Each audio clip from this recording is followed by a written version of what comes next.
This Sunday, June 5, the WBO, IBF, WBA champion and WBC franchise champion, as well as the Ring Magazine champion, George Kambosos Jr., taking on the WBC champion in Devin, the Dream, Haney, in a city that does grand finals better than any other city on the planet. This is certainly the grand final of the lightweight division. And Devin, if I can start with you, 48 hours from the biggest fight of your life, has the significance of this event dawned on you yet?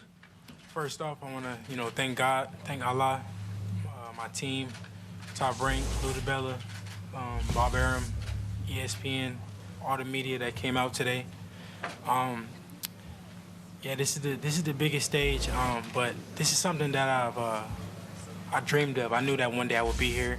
I didn't think that it would come this early, but I'm thankful, and it's time.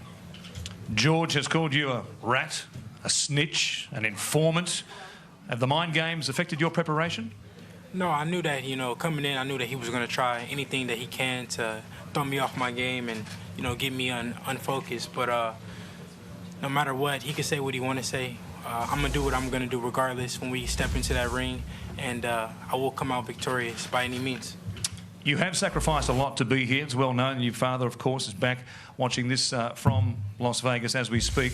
How satisfying will that make it then if you do become the undisputed lightweight champion of the world? I mean, very satisfying. I did it against all odds when it was, I wouldn't say stacked against me, but when it wasn't working in my favor. They were trying to do anything that they can to put me at a disadvantage, but when I come out on top, it's going to be that much sweeter, and I look forward to bringing the belts back and showing my dad what we accomplished together. Despite the hurdles, you are the favourite with the betting agencies for this particular bout. Do you see yourself as the favourite? I mean, of course, I feel like I'm the far better fighter. I have far more skills than him, and I mean, I will show it on Sunday. It's for me to show in the ring. The betting odds really don't matter because I will show you. No matter what they say, what the people say, anybody can say anything, but I'm levels above him. Thank you for being here this week. It's great to see you. Good luck on Sunday. We'll take more questions for Devin in just a moment from the media. But right now, to his opponent, George Kambosos Jr. George, the sacrifices Devin talks of, you know of so well. It has been a very long journey to get to this point here this Sunday at Marvel Stadium. Just want to thank everybody for being here, all the media, obviously my promoter Ludabella, Bob Arum, for making this possible, the Melbourne government, all the sanctioning bodies here as well. And it has been a long, hard journey. Everyone knows that, but I'm ready for Sunday. All the moments have got me ready for Sunday again, and I will shock the world again. Underdog, beautiful, we are ready. How battle-hardened are you, given the preparation, the way you've plotted this path to get to this point? I've been through it all, so whatever comes to the table on Sunday, we are ready, we are fully prepared, and we are a warrior. Whatever way we have to go, we are prepared. You have dialed up the mental welfare. If you were playing in the Australian cricket team, you'd be in the slip cordon, chirping the batsman, as we say, in this part of the world. Has it had an effect on Devin Haney? I'm just having fun. I'm enjoying the moment, just talking the truth, and if it hasn't, so be it. We step in there on Sunday, and that's where it matters. When you walked into Marvel Stadium on Monday, you said, I manifest these things, I visualise them, and they happen. What have you visualised happening on Sunday? Victory by any means. I have manifested everything, every part of this journey. They said it would never be here, but only two people really believed it, me and my father. So I've manifested my victory, and like I said, victory by any means on Sunday, whatever way it's got to go. I mentioned Devin is the favourite for this fight with the betting agencies. You are the underdog. I guess that sits pretty comfortably with you. I love the underdog status. It's okay. They've been against me my whole career. They've been saying that the whole career, so I'm still the top dog, and after Sunday I will remain the top dog. Again, we'll have more questions from the media in just a moment, but Lou, come back to you for a moment. This has been a fascinating week, and what a build-up it has been between these two fighters. Yeah, it's been an incredible ride, actually, and making this fight even.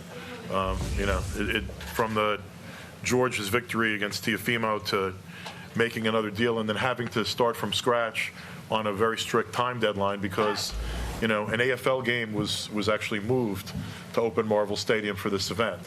And we had to move very quickly to get a fight deal done under very difficult circumstances. But, you know, these two young men wanted to fight each other. You know, they wanted this smoke. You know, there's that expression in boxing, you want the smoke or not, and a lot of fighters don't. A lot of fighters ride through and you know, take those easy paydays, just want to get wins. These guys want to be great. And these guys are fighting for legacy, not only for money. I like to see that as someone that's been in this game this long. You know, Bob and I have been in this game sort of forever, our whole lives, and to watch two young men, you know, grab for that gold ring, it's good to see. And this was a lot of work, but it's also going to be a great day on Sunday at Marvel Stadium, and something I think everyone who goes or buys the pay-per-view is going to remember. No doubt history is on the line, as you mentioned, of course, with two undefeated fighters taking to the ring on Sunday for the undisputed world title. We have many members, I said, as the media here this morning. We'll throw it open to the floor. Where are we going to begin?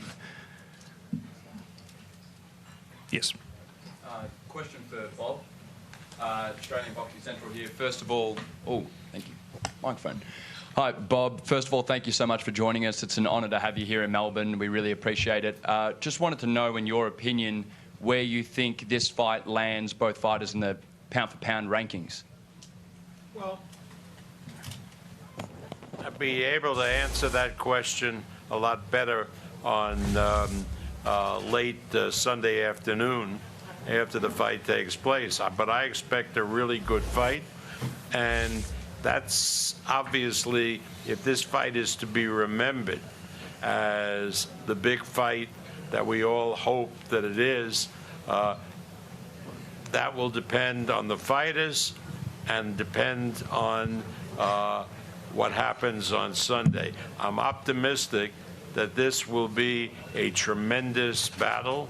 I know that our broadcaster, ESPN, in the United States, is publicizing this fight tremendously, because the fight will be shown both on the linear channel on ESPN, also the streaming service ESPN Plus, and also the Spanish language ESPN. So everybody back in the States is looking forward to this match, and we expect a tremendous audience. When Manny Pacquiao fought here a number of years ago in Brisbane, we did, I think, 4.5 to 5 million homes, which was a tremendous audience, and I hope we do at least that on this telecast. One interesting fact just to add is that for both George and Devin on Sunday, this will be the biggest worldwide audience they will ever have fought in front of. The majority of around the world, most of the major linear stations like Sky TV in the UK will be televising it. It's going to be all over the world, pay-per-view in Australia and New Zealand, but over the air in most of the world. So more people will watch this fight of Devin's and of George's than have watched any of their fights before. You know, streaming services make good fights, but there's a limited audience when you're streaming on a subscription service compared to fighting on linear television. On this side of the room. Yes, this is Mohammed Mubarak. I'm with the Electronic Urban Report, EURweb.com.